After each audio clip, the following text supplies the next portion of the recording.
प्रिय विद्यार्थी, good morning. आज हम मूल अधिकारों के प्रकारों के बारे में चर्चा करेंगे। इससे पूर्व के वीडियो में हमने मूल अधिकारों के अर्थ एवं उनकी आवश्यकता के बारे में बताया था।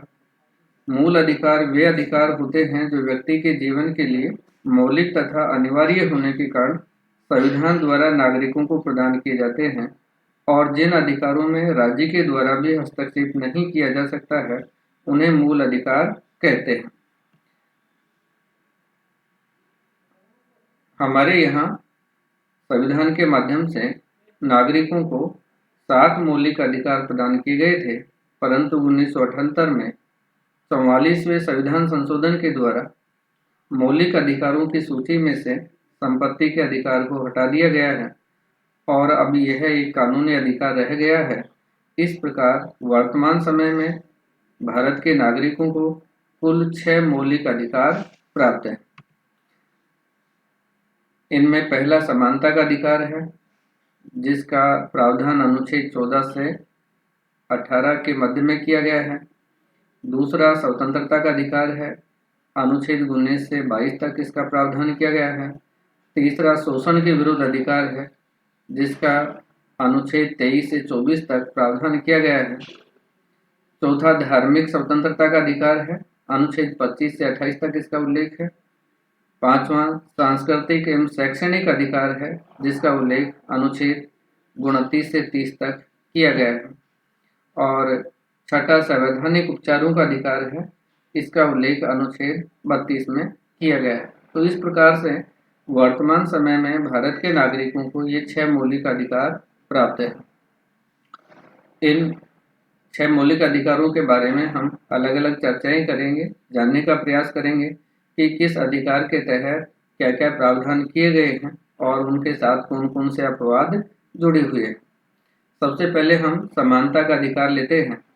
हम जानते हैं कि भारत में सदियों से सामाजिक विषमताएं मौजूद रही हैं और इन असमानताओं या विषमताओं को दूर करने के लिए संविधान में अनुच्छेद 14 से 18 तक विभिन्न प्रकार के प्रावधान किए गए हैं, ताकि जो विषमताएं हैं वो समाप्त हो सकें और एक समानता पर आधारित समाज का निर्माण किया जा सके। इनमें जो प्रावधान किया गया है वो पहला प्रावधान है कानून के समक्ष समानता। अनुच्छेद 14 में ये प्रावधान किया गया है कि भारत के राज्य क्षेत्र में राज्य किसी व्यक्ति को विधि के समक्ष समानता से वंचित नहीं करेगा। इसमें 2 बातें प्रमुख रूप से सामने आती हैं। एक तो आती है विधि के समक्ष समानता और दूसरा आता है विधि के समान संरक्षण। विधि के समक्ष समानता हमने ब्रिटिश संविधान से ग्रहण किया है और जिसका अर्थ होता है, जैसा कि सर आइवर जेनिक जी ने लिखा है, समान परिस्थितियों में सभी व्यक्तियों के साथ कानून का व्यवहार एक जैसा होना चाहिए। तो ये विधि के समक्ष या कानून के समक्ष समानता है कि व्यक्ति की हैसियत कुछ भी हो, उसका पद कुछ भी हो, लेकिन कानून का प्रभाव है, कानून का जो परिणाम है, कानून का जो व्यवहार है वो एक जैसा रहेगा, उस पर परिस्थितियों एवं व्यक्तियों का प्रभाव नहीं पड़ेगा। दूसरा है कानून का समान संरक्षण। यह हमने अमेरिकी संविधान से ग्रहण किया है, जिसका अर्थ है अपने अधिकारों की रक्षा के लिए प्रत्येक व्यक्ति समान रूप से न्यायालय की शरण ले सकता है। दूसरा सामाजिक समानता की स्थापना के लिए अनुच्छेद 15 में प्रावधान किए गए हैं। हम जानते हैं कि भारतीय समाज में धर्म के आधार पर, वंश के आधार पर, जाति, लिंग या जन्म स्थान के आधार पर बहुत सारे सामाजिक असमानताएं रही हैं, भेदभाव किए जाते रहे हैं। इन असमानताओं और भेदभावों को समाप्त करने के लिए अनुच्छेद 15 में यह प्रावधान किया गया है कि राज्य के द्वारा धर्म, वंश, जाति, लिंग, जन्म स्थान आदि के आधार पर नागरिकों के प्रति जीवन में किसी क्षेत्र में भेदभाव नहीं किया जाएगा। तीसरा अवसर की समानता। अनुच्छेद 16 में इसका प्रावधान किया गया है कि सभी नागरिकों को सरकारी पदों पर नियुक्ति के समान अवसर प्राप्त होंगे और इस संबंध में केवल धर्म, मूल वंश, जाति, लिंग या जन्म स्थान या इनमें से किसी के आधार पर सरकारी नौकरी या पद प्रदान करने में भेदभाव नहीं किया जाएगा। तो ये अनुच्छेद 16 में प्रावधान किया गया है कि किसी भी तरह से जो सरकारी सेवाएं हैं, उन सरकारी सेवाओं को, सरकारी नौकरियां प्राप्त करने में, सरकारी लाभ को प्राप्त करने में केवल धर्म, मूल, वंश, जाति या लिंग के आधार पर कोई भेदभाव नहीं किया जा सकता है। लेकिन इसमें अपवाद जुड़ा हुआ है। अपवाद ये है कि जो समाज का कमजोर वर्ग है, अनुसूचित जाति, जनजाति, पिछड़ा वर्ग, इन वर्गों के उत्थान के लिए, इन वर्गों को राष्ट्र की मुख्य धारा में शामिल करने के लिए इनके लिए स्थान आरक्षित किए गए हैं। ये इसके अपवाद में शामिल है।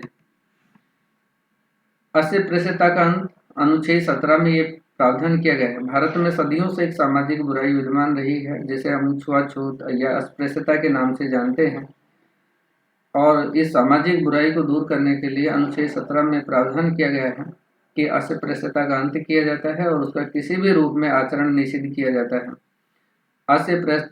अस्पृश्यता से उत्पन्न किसी अयोग्यता को लागू करना एक दंडनीय अपराध होगा। तो इस तरह से न केवल छुआछूत या अस्पृश्यता का अंत किया गया है, बल्कि उसे एक दंडनीय अपराध भी घोषित कर दिया गया है। तो इस तरह से इस बुराई को दूर करने के लिए अनुच्छेद 17 में प्रावधान किया गया है।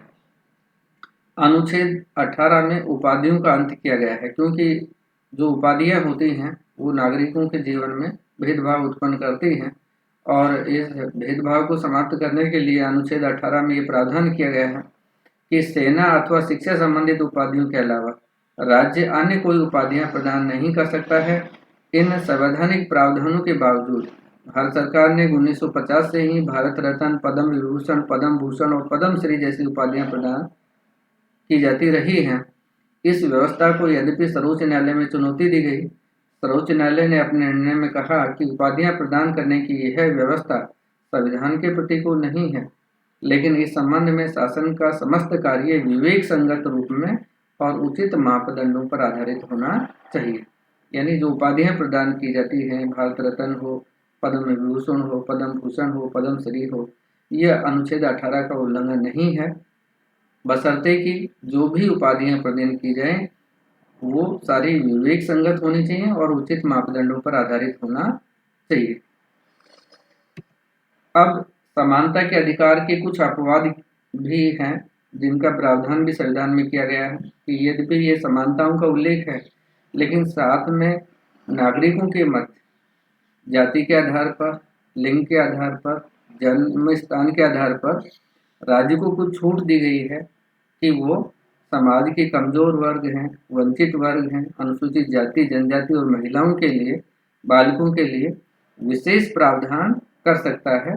तो ये अपवाद के रूप में भारतीय संविधान में इनको भी स्थान दिया गया है। जैसे सामाजिक समानता के बावजूद समानता को व्यवहारिक बनाने के लिए राज्य स्त्रियों तथा बच्चों को विशेष सुविधाएं प्रदान कर सकता है। इस आधार पर हम ये नहीं कह सकते हैं कि समानता के अधिकार का उल्लंघन है, क्योंकि स्त्रियों और बच्चों की दयनीय स्थिति को, कमजोर स्थिति को देखते हुए उनको विशेष सुविधाएं राज्य के द्वारा प्रदान की जा सकती है। इसी प्रकार राज्य के द्वारा सामाजिक तथा शिक्षा की दृष्टि से पिछड़े हुए वर्गों, अनुसूचित जातियों, जनजातियों की उन्नति के लिए विशेष नियम बनाए जा सकते हैं। तो ये भी अपवादों में शामिल है।